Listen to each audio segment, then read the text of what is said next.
Jonathan Sterling hadn't slept in 31 hours. He'd cut his Singapore trip short, flew 18 hours straight, didn't tell anyone he was coming back. The email from David Chen contained 47 files, financial records, wire transfers, shell company registrations, email chains, all pointing to the same conclusion. Someone inside Sterling Industries was embezzling money. Millions of dollars, funneled through fake vendors, ghost employees, phantom projects. But that wasn't the worst part. The worst part was the name that kept appearing, over and over, in every transaction, every authorization, every transfer. Michael Sterling, Chief Operating Officer. His brother. Jonathan stared at that name on the screen until the letters blurred. His younger brother. The kid he'd raised when their mother was working 2 jobs. The boy who'd cried in his arms when their father left. The man he'd trusted with everything. Jonathan and Michael Sterling grew up with nothing. Single mother, 2 jobs, food stamps. Their father left when Michael was 3. Jonathan was 6. He still remembered that day, coming home from school to find his mother crying in the kitchen. Unpaid bills spread across the table like evidence of their poverty. Michael had asked where Daddy went. Their mother couldn't answer, so Jonathan did. He's not coming back, but it's okay. I'll take care of us. He was 6 years old when he made that promise, and he kept it. Jonathan promised his little brother something else, too. Years later, when Michael was being bullied at school for wearing secondhand clothes. We're going to make it. I'll build something big, and we'll never be poor again. He meant every word. Jonathan worked 3 jobs in college, slept 4 hours a night, studied until his eyes burned, started his first business in a garage. 1 employee, him. 25 years of 80-hour weeks, missed holidays, sacrificed relationships. Everything poured into building Sterling Industries. From nothing to $3.2 billion. And Michael? Jonathan made him COO, Chief Operating Officer, second in command. 20% stake in the company, multi-million-dollar salary, corner office, company car. Because family was everything. Because Jonathan remembered the little boy who'd asked where Daddy went. Because blood meant loyalty. Or so he thought. But somewhere along the way, Michael changed. The brother Jonathan knew, loyal, hard-working, grateful, disappeared. In his place was someone else. Someone hungry, ambitious, ruthless. Someone who looked at Jonathan's success and saw only what he didn't have. Someone who wanted more than second place. Jonathan had seen the signs. Of course he had. The expensive watches that cost more than Michael's salary. The luxury cars that appeared in the parking garage. The vacation homes in Monaco and Aspen. Michael explained it away. Smart investments, stock options, bonuses. Jonathan wanted to believe him. Family meant trusting each other. But trust, Jonathan was learning, was the cruelest gift you could give someone. Because when they betrayed it, they didn't just take your money. They took your faith in humanity. The private jet touched down at dawn. Jonathan's security detail was waiting. 3 men in dark suits. Trained, professional. Loyal to him, not Michael. "Where to, Mr. Sterling?" Jonathan didn't answer right away. He pulled out his phone, scrolled through David Chen's email one more time, looking for something he'd missed, some explanation that would make this nightmare make sense. There wasn't one. "The warehouse district," he said finally. "Industrial Avenue. The address in Chen's files." His head of security frowned.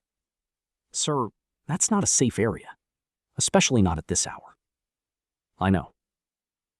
"We should call ahead. Get local police involved."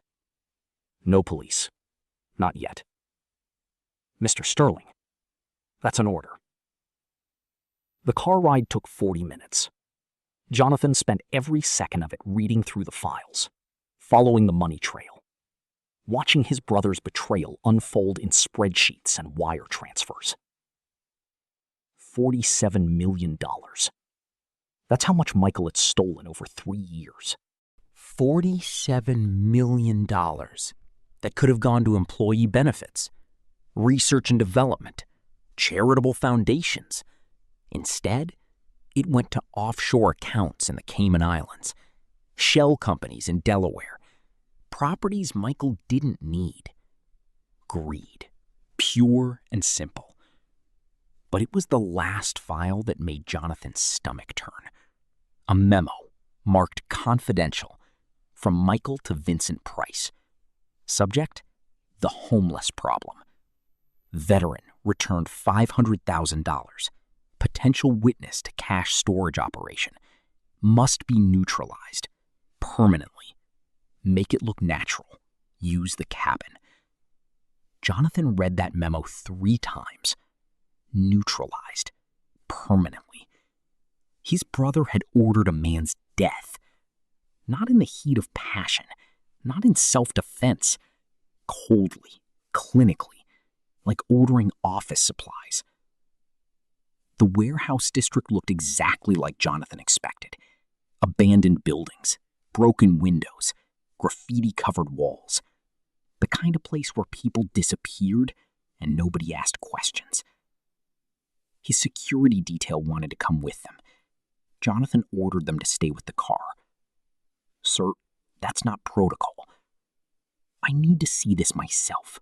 Alone. Mr. Sterling, if something happens, then you call the police, but not before." He walked toward the warehouse. Dawn was breaking, pink and orange light cutting through the industrial decay. The warehouse looked abandoned, but Jonathan knew better. Fresh tire tracks in the dirt, new padlocks on old doors, security cameras disguised as broken equipment. Someone was using this place. He picked the lock on the side door, a skill he'd learned in college when he couldn't afford a locksmith for his first office. Inside, the air was stale, dust particles dancing in shafts of early light. But underneath the decay, Jonathan saw signs of recent activity. Footprints in the dust, disturbed surfaces, the faint smell of coffee and cigarettes. He moved deeper into the warehouse. His footsteps echoed off concrete. Every shadow felt like a threat. Then he saw it. Blood. Not a lot, just a smear across the floor, like someone had been dragged. Dried, maybe 2 days old. Jonathan knelt down, touched it, felt his stomach turn. David Chen's email had mentioned the veteran, Marcus Holland. Was this his blood? Was Jonathan too late? He stood up, kept searching. The office area was in the back corner. Makeshift, temporary, but clearly used. A desk covered in papers, computer still running, coffee cup still warm. Someone had been here recently, very recently. Jonathan approached the desk carefully. The papers were surveillance photos, dozens of them, all of the same man. Black, early 50s, homeless, worn clothes, carrying a duffel bag. Marcus Holland. The photos showed him at different locations, different times, always being watched, always being followed. Behind a dumpster, at a soup kitchen, under a bridge, walking into Sterling Industries. They'd been tracking him for days, maybe weeks, hunting him like an animal. Jonathan's hands trembled as he went through the photos. This man had done nothing wrong. Nothing except return money that didn't belong to him.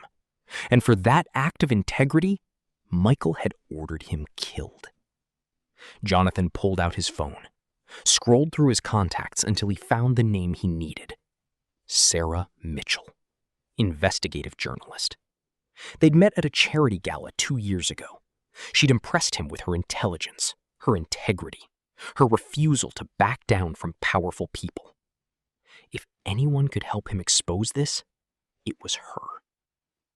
The phone rang 3 times before she answered. This is Sarah. Her voice was alert, wide awake despite the early hour. Sarah Mitchell, this is Jonathan Sterling. We met at... I know who you are, Mr. Sterling, and I know why you're calling. Jonathan froze. You do? I got the email too, from David Chen. I've been going through the files all night.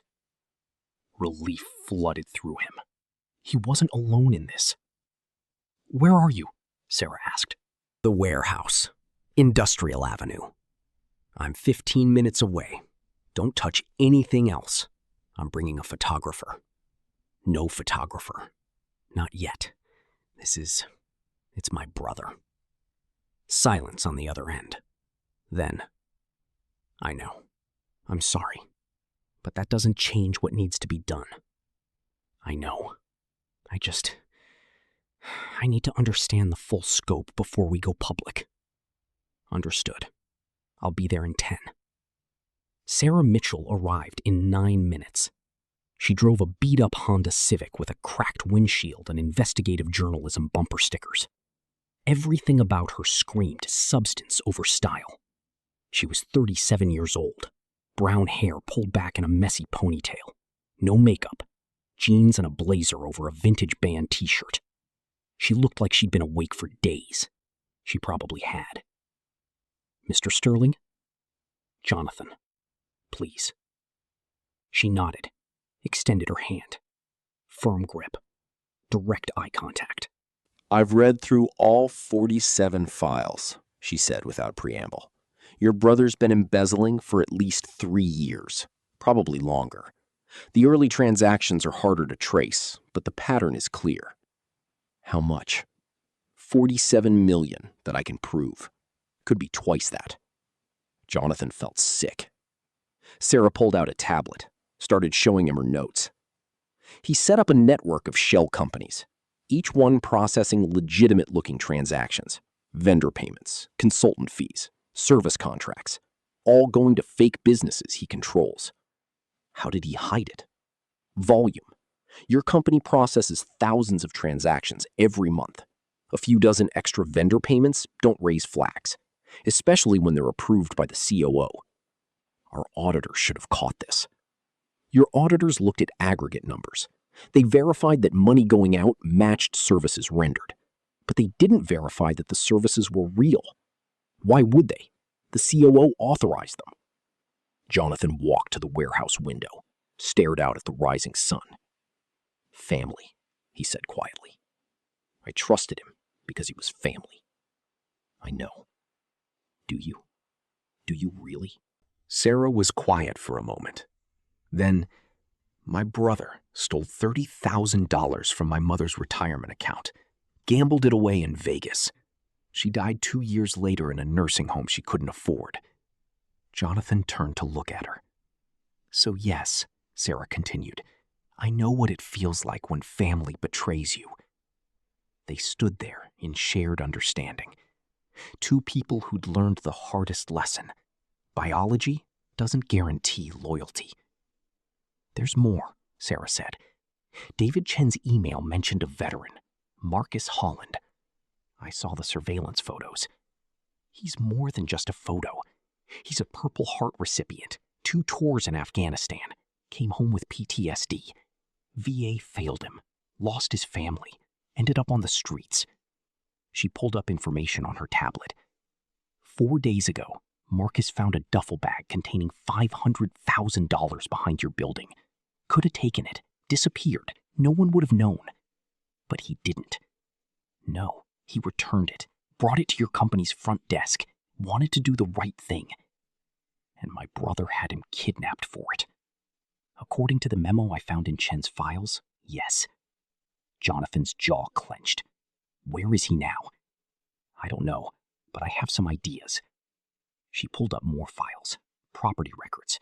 Vincent Price, your brother's head of security, has access to 3 properties registered under shell companies.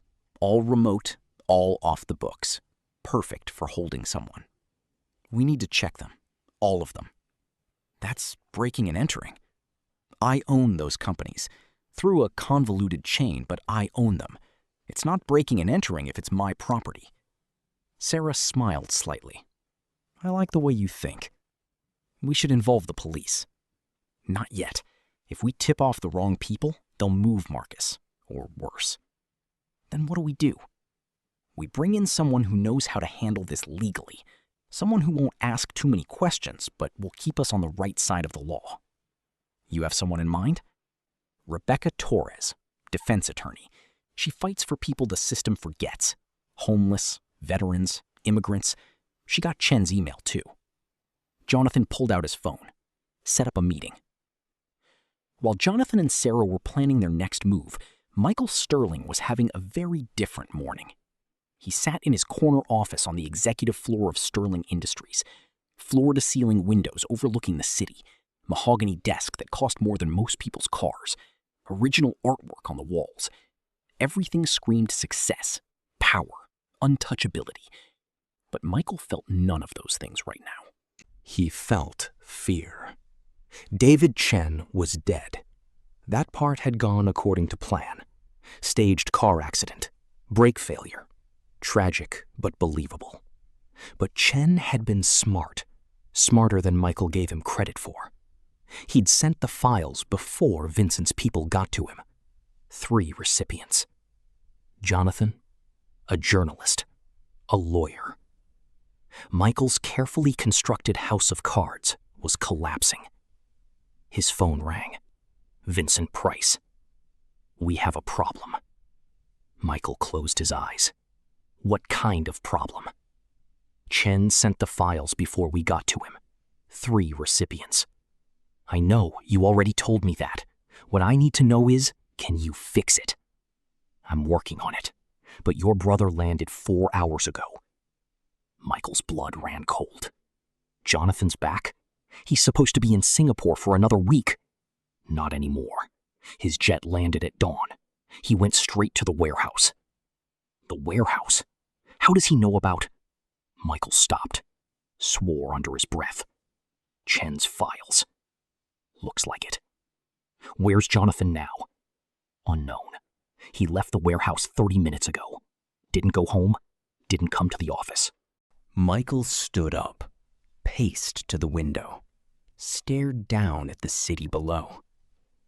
25 years he'd been in his brother's shadow. The younger brother, the second in command, the one who did all the work while Jonathan took all the credit.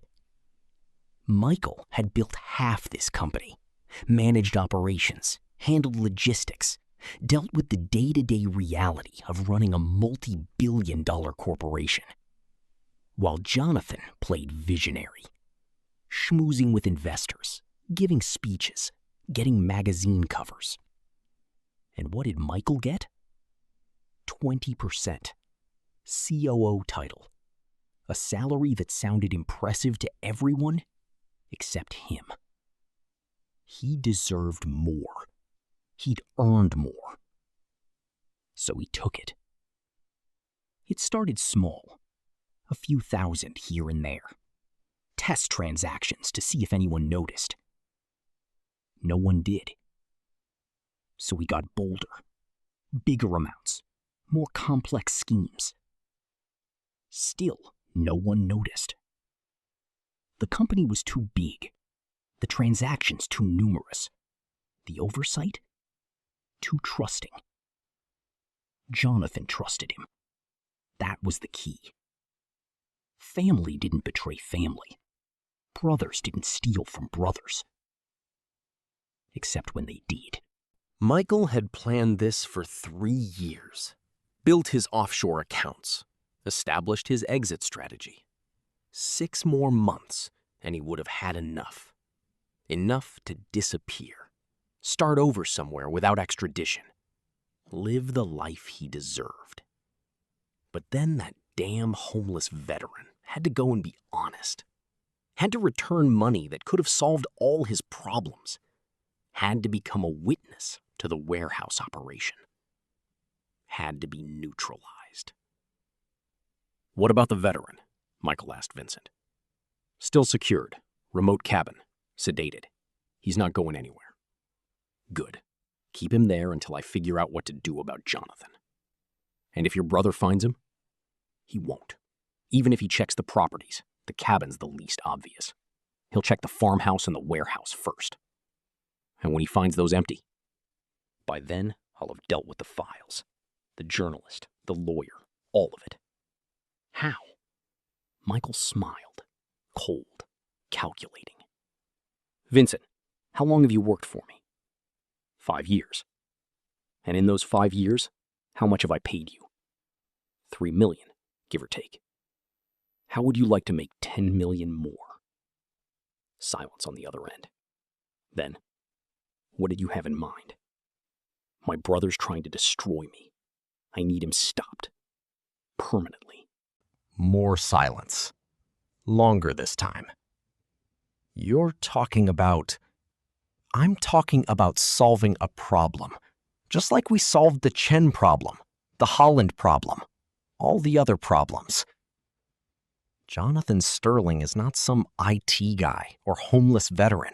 He's a billionaire, high profile. People will ask questions. Make it look like an accident. You're good at that. This is different. Is it? Or are you just getting cold feet because he's my brother? I'm getting cold feet because killing a billionaire CEO brings heat. Federal heat. FBI. Investigations that don't stop. Michael's expression hardened. Then don't get caught. He hung up. Stared out at the city. Thought about Jonathan. His older brother. His protector. The man who'd raised him when their father left. Felt nothing. Just cold calculation. Jonathan was an obstacle now. And obstacles needed to be removed. Rebecca Torres's law office was in a converted brownstone in the city's legal district. Not the fancy part, where corporate lawyers had marble lobbies and $1,000 an hour fees. The part where public defenders and legal aid attorneys fought losing battles against a system designed to crush people. Rebecca fit right in. Early 40s, Latina, professional, but worn down by years of fighting for people nobody else cared about. She'd received David Chen's email at 2:47 a.m. Hadn't slept since. By the time Jonathan and Sarah arrived at her office, she'd already mapped out a strategy. If Marcus Holland is being held against his will, we need to act fast. Every hour counts. Jonathan sat across from her. How fast? Kidnapping victims have a 24-hour window. After that, statistics get grim. How long has he been missing? Sarah checked her notes. 3 days since he returned the money. 2 days since anyone saw him. Rebecca's expression tightened. Then we're already past the window. But there's still a chance? There's always a chance, but we need to be smart about this. She pulled up property records on her laptop. Vincent Price has access to 3 properties. I've been researching them all morning. She turned the screen so they could see. Property 1, abandoned farmhouse, 40 miles outside the city. Foreclosed 3 years ago, purchased by a shell company called Redstone Holdings. One of Michael's companies, Jonathan confirmed. Property 2, industrial warehouse in the manufacturing district. Same shell company. Zoned for storage, but no active business license. And property 3, remote cabin, 2 hours north. Deep woods, no neighbors for miles. Purchased under a different shell company, Westbrook LLC. But the ownership structure traces back to the same offshore accounts as Redstone. Sarah studied the map. If I were hiding someone, I'd use the cabin. Most isolated. Hardest to find. Rebecca nodded. But that's also what they'd expect us to think. The farmhouse is the most obvious. They might assume we'd skip it for that reason. Jonathan stood up, started pacing. We can't guess. We need to check all three. That takes time, Rebecca said. And if we're wrong about which one to check first, then we check them simultaneously. Split up. Cover more ground. Sarah shook her head. Too dangerous. If Vincent's people are watching those properties, going in alone is suicide. Then we bring backup. What kind of backup? Jonathan pulled out his phone, made a call. James, it's Jonathan Sterling. I need your team. All of them. The warehouse on Industrial Avenue. 1 hour. He listened for a moment. Then, I'll explain when you get here, but bring tactical gear. This might get complicated. He hung up. Sarah raised an eyebrow. What did you just do? Called my head of corporate security. Former Secret Service. His team is ex-military, ex-FBI. If we're going to raid 3 properties simultaneously, we're going to do it right. Rebecca looked uncertain. This is starting to feel less like a rescue and more like a military operation. Good, because that's exactly what it needs to be. 1 hour later, they had a plan. Jonathan's security team consisted of 6 men, all former law enforcement or military, all trained for exactly this kind of situation. They divided into 3 teams of 3. Team 1, Jonathan, Sarah, and James, head of security. They'd take the farmhouse. Team 2, Rebecca and 2 security personnel, the industrial warehouse. Team 3, 3 security personnel, the remote cabin. Each team had communication equipment, body cameras, medical supplies.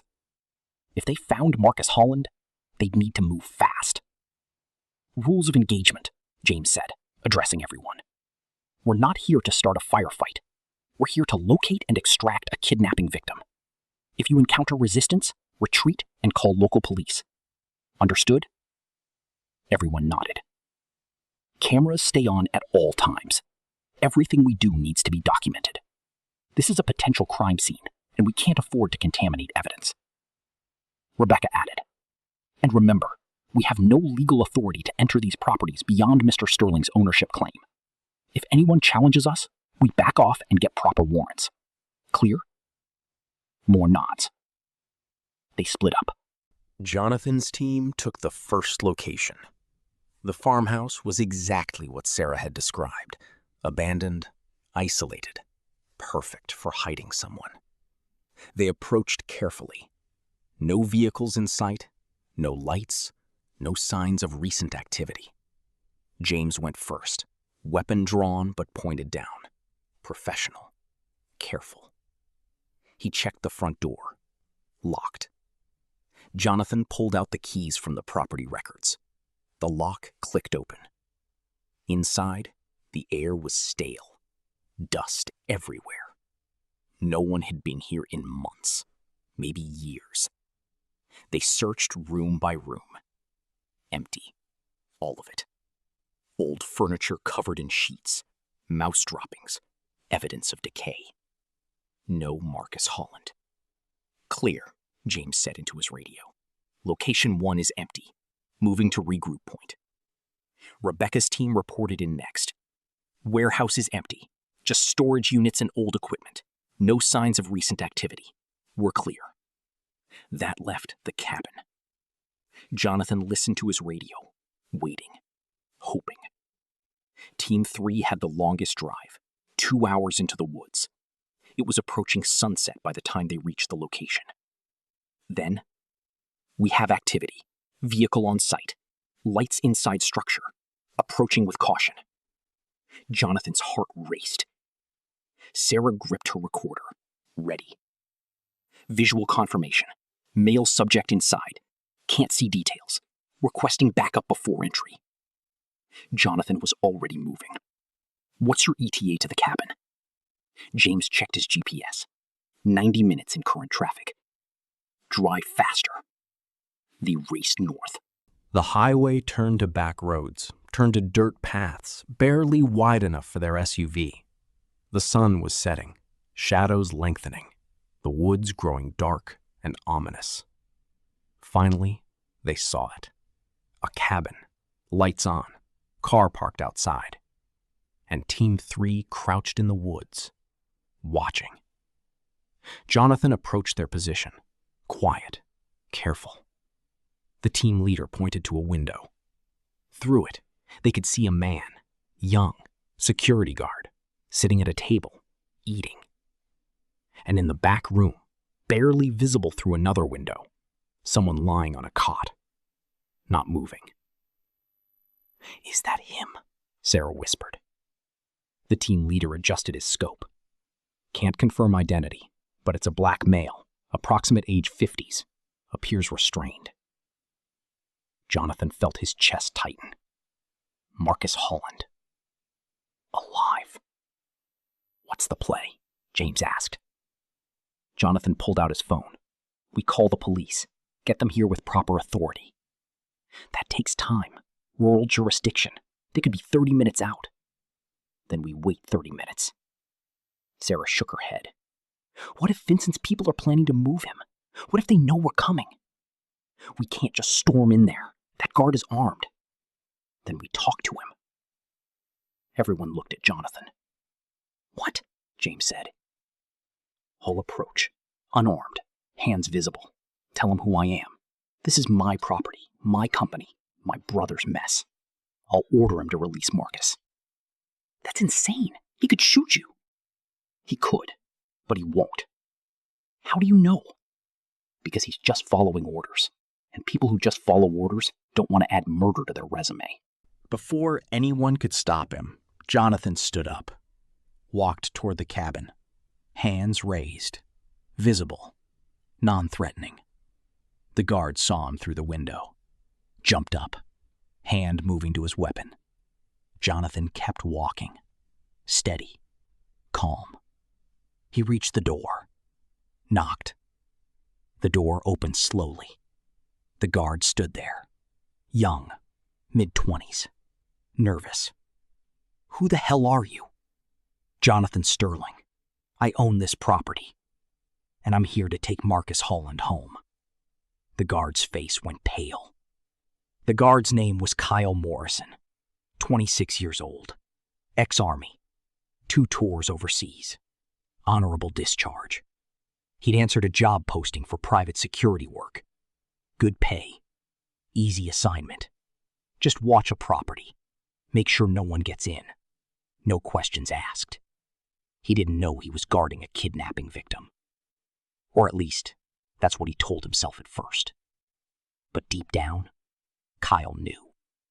You don't zip-tie someone to a cot if they're there voluntarily. You don't keep them sedated if they're a guest. You don't hide in the middle of nowhere if you're doing something legal. Kyle knew. He just needed the money. Student loans, his mother's medical bills, rent in a city where veterans couldn't find decent work. So he told himself it wasn't his business. Told himself he was just following orders. Told himself he could live with it. Until Jonathan Sterling knocked on his door. "Mr. Sterling, we weren't expecting—" "I know." Jonathan's voice was calm, steady, not angry, not threatening. Somehow that was worse. "I need you to step aside, Kyle." "How do you know my name?"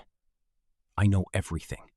Vincent Price hired you 3 weeks ago, $5,000 a week to watch this cabin. You were told not to ask questions." Kyle's hand drifted toward his weapon. "Don't," Jonathan said quietly. "That won't help anyone." I have orders. I can't just—" "Orders from who? Vincent? My brother? They're not here, Kyle. You are. And you have a choice to make right now." "I'm just doing my job." "Your job is kidnapping, assault, conspiracy. You think that's what you signed up for?" Kyle said nothing. Jonathan took a step forward. Kyle raised his weapon, hands shaking. "I said don't move." "Okay, I'll stay right here. But let me ask you something. You served, right? Army? Marines! Marines. Even better. You took an oath to protect the innocent, to defend people who can't defend themselves. That was a long time ago. Was it? Or is it the reason you can't sleep at night? Kyle's jaw clenched. There's a man on that cot, Jonathan continued. Marcus Holland, Purple Heart recipient, 2 tours in Afghanistan, came home with PTSD, lost everything, ended up on the streets. 4 days ago, Marcus found a bag full of money, $500,000. He was starving, homeless. That money could have changed his life. Jonathan's voice grew quieter, more intense. But he didn't take it. He returned it, tried to do the right thing. And for that, he's here, zip-tied to a cot, drugged, while you stand guard. Kyle's hands were shaking harder now. Is that who you want to be? The man who guards someone being punished for doing the right thing? Oh, I need this job. I have bills. My mom... I'll pay your bills. All of them. Student loans, medical expenses, rent, everything. Kyle looked up, surprised. But you need to do the right thing right now. Put the gun down. Let me take Marcus home. In the distance, sirens. Getting closer. Rebecca had called the police after all. Kyle looked at his weapon, at Jonathan, at the back room where Marcus lay unconscious. He thought about his father, Vietnam vet, came home broken, died alone in a VA hospital that didn't care. Kyle had been 12 years old, watched his father fade away while the system that sent him to war forgot he existed. And now, here was another veteran, being treated like garbage, while Kyle stood guard. Kyle lowered his weapon. His hands were shaking so badly he could barely hold it. "I'm sorry," he whispered. I didn't know it would be like this. I know, but you know now. So help me get him out." Kyle nodded, set his weapon on the table, pulled out a knife. They went to the back room together. Marcus Holland lay on the cot, wrists zip-tied, ankles bound, IV line running into his arm, keeping him sedated. He looked broken, thin, bruised, older than his 52 years. Jonathan felt rage boil in his chest. This was what his brother had done to an innocent man, a veteran, someone who'd served his country. Kyle cut the zip ties, removed the IV. He's been sedated for 2 days. Heavy stuff. He'll need medical attention. Help me get him to the car. Together, they lifted Marcus. He was lighter than Jonathan expected. Too light. Malnourishment, dehydration, abuse. They carried him outside, into cold night air. Sarah ran over, camera recording everything. James and his team surrounded them, protective formation. Police cars pulled up, lights flashing. EMTs jumped out, rushed to Marcus, loaded him onto a stretcher, checked his vitals. BP's low, heart rate elevated, dehydration, possible organ damage from prolonged sedation. We need to get him to a hospital, now. They loaded Marcus into the ambulance. Jonathan climbed in with him. I'm not leaving him alone. The EMT nodded. As the ambulance pulled away, Jonathan looked down at Marcus. This man who'd lost everything, who'd done the right thing when it would have been easier to walk away, who was now paying the price for Jonathan's brother's greed. "I'm sorry," Jonathan whispered. "I'm so sorry this happened to you." Marcus's eyes fluttered. For just a moment, they opened, confused, terrified. "It's okay," Jonathan said gently. "You're safe now. I'm Jonathan Sterling, and I'm going to make this right. I promise." Marcus's eyes closed again, but his fingers moved, just slightly. A small squeeze of Jonathan's hand. Trust. Despite everything, despite being betrayed by the system, by society, by Jonathan's own family, Marcus still had trust left. Jonathan felt tears sting his eyes. He wouldn't let this man down, whatever it took. While the ambulance raced toward the hospital, another scene was unfolding at Sterling Industries headquarters. Michael Sterling stood in his office, looking out at the city lights, knowing it was over. Jonathan had found Marcus. Police were involved. Evidence was everywhere. But Michael had one last card to play. He opened his office safe. Inside, passport, cash, USB drive containing all his offshore account information. He'd been planning this escape for months. Fake identity, non-extradition country, new life. He started packing, fast, efficient. Years of planning paying off. He'd leave tonight, drive to a private airfield, flight to Mexico, connection to Brazil, disappear. The office door opened. Vincent Price walked in. Michael looked up, relieved. Thank God. We need to leave, now. They found the cabin. They have Marcus. I know. Something in Vincent's voice made Michael stop. What? Vincent closed the door behind him, locked it. We're not going anywhere. What are you talking about? We need to... Vincent pulled out a gun, pointed it at Michael. Michael's world tilted. Vincent, what are you doing? Solving a problem. I'm not the problem. Jonathan is. The police, we can still... You're broke, Michael. The words hung in the air. What? Your offshore accounts. I checked them an hour ago. Federal investigators froze everything. Michael felt his stomach drop. That's not possible. It's very possible. Jonathan had access to Chen's files. He knew where to look. Your money's gone. Then we'll figure something out. We're partners. Vincent laughed, cold, humorless. Partners? Is that what you think this was? He stepped closer, gun still aimed at Michael's chest. You hired me 5 years ago. Told me you needed someone to handle problems, clean up messes, no questions asked. Yes, and you've been well compensated. $3 million. I can get you more. Just give me... I don't need you to give me anything. I already have it. What are you talking about? Vincent smiled.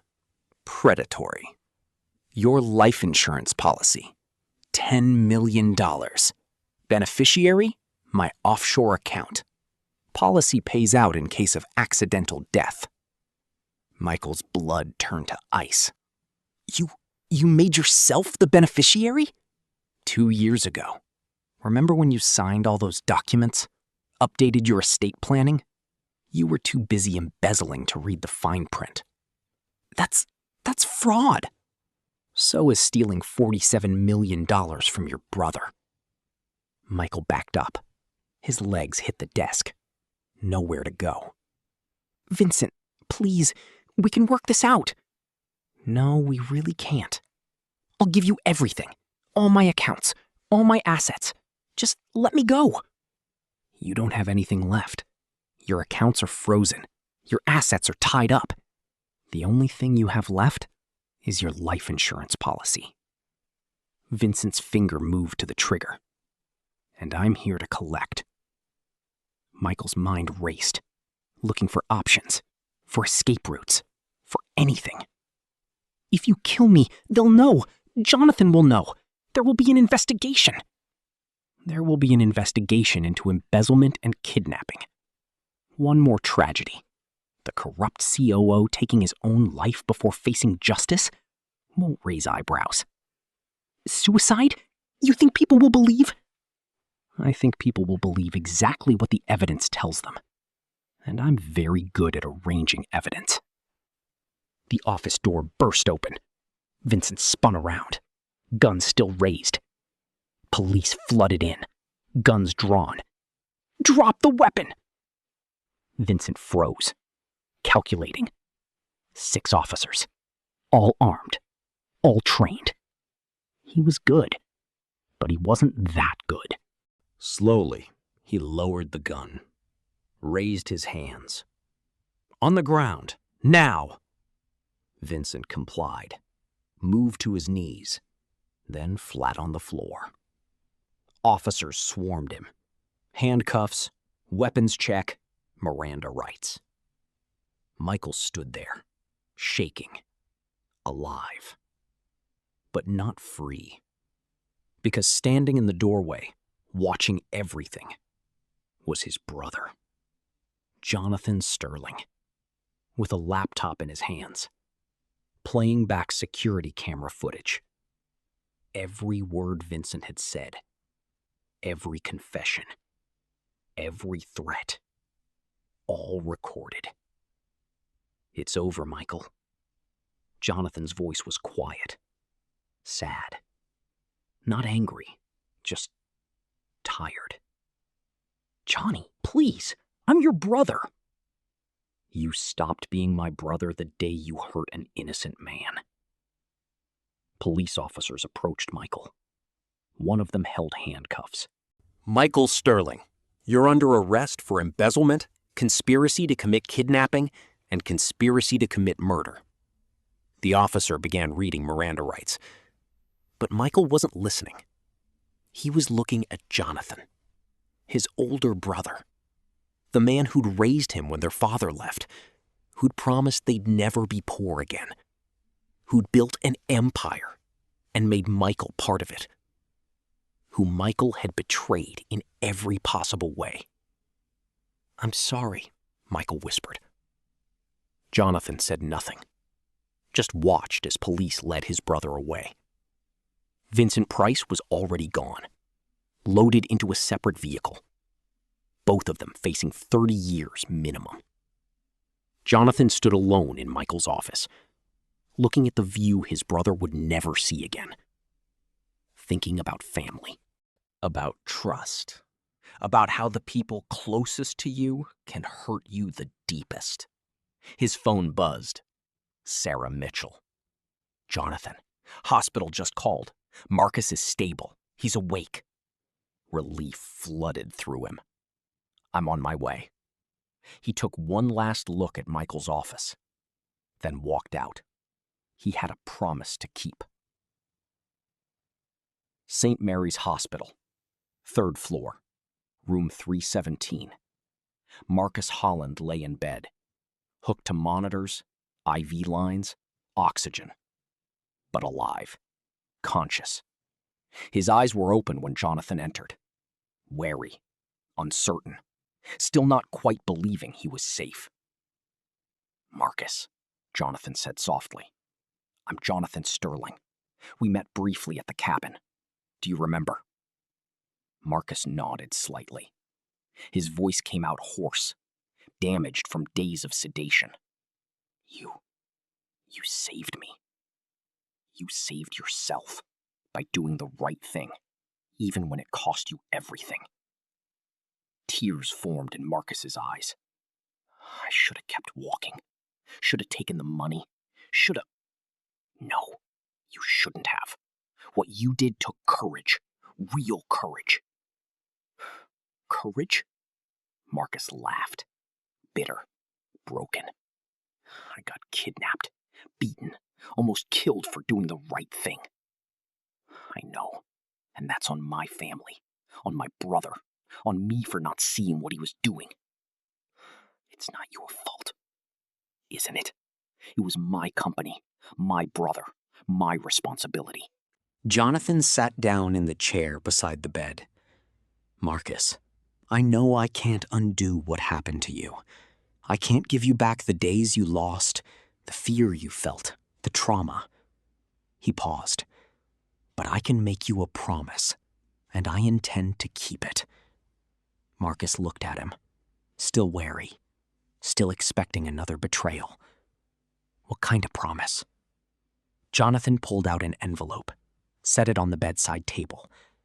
Inside is a check, $500,000, the money you returned. Marcus's eyes widened. I can't.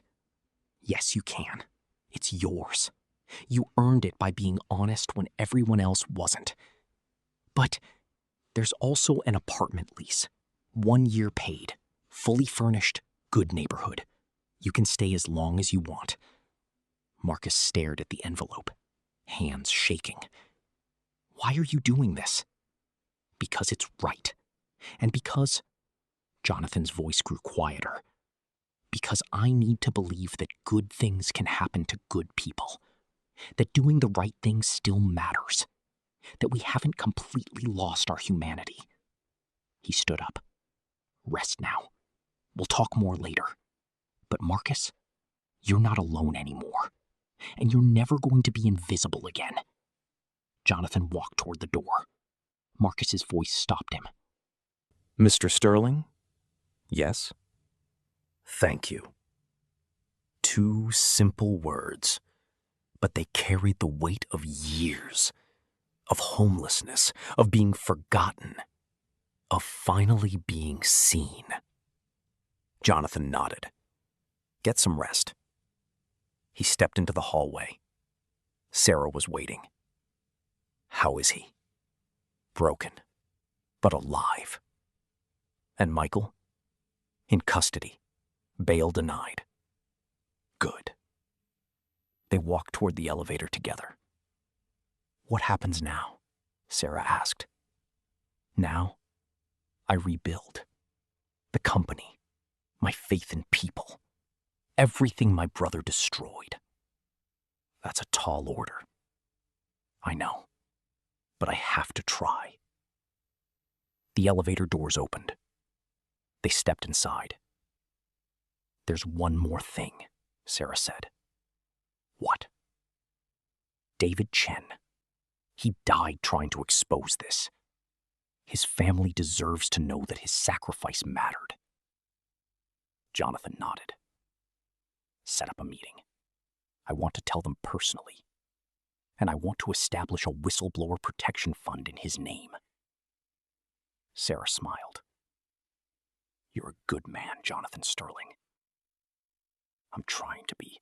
The elevator descended, taking them back to a world that would never be quite the same. Michael Sterling was arrested.